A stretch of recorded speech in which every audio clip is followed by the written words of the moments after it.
For today's vlog, nandito kami ngayon sa may York, UK at aakitin namin mismo ang Clifford's Tower.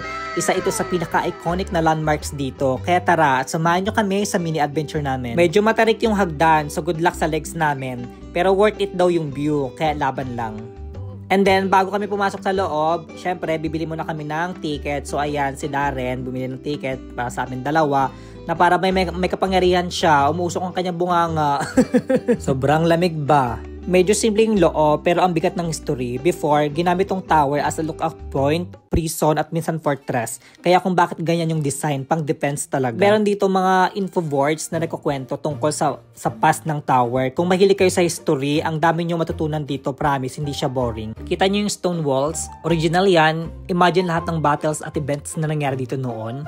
Ang kapal at ang taas. Para sa iba, mukhang empty lang yung loob. Pero pag alam mo yung kwento, ang lalim. Clifford's Tower witnessed some dramatic and even tragic moments in York's history. So ayan guys, papunta na tayo sa taas kung saan makikita natin yung full 360-degree view. Grabe guys, leg workout to. Laban na laban talaga. Ayan, kahit sobrang lamig talaga, kahit nandito ka sa loob, sobrang lamig. Kaya tiis ka talaga kung gusto mo talaga makarating doon sa sa rooftop, ganyan, para makita natin yung view.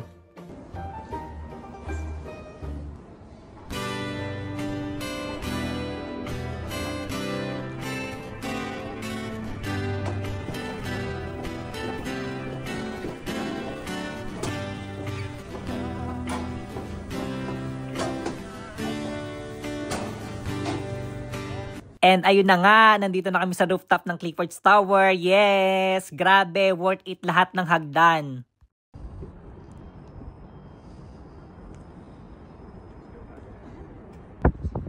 Ang taas pala talaga, pero ang ganda. Parang scene sa movie. Sobrang peaceful pero ang daming kwento ng lugar na to.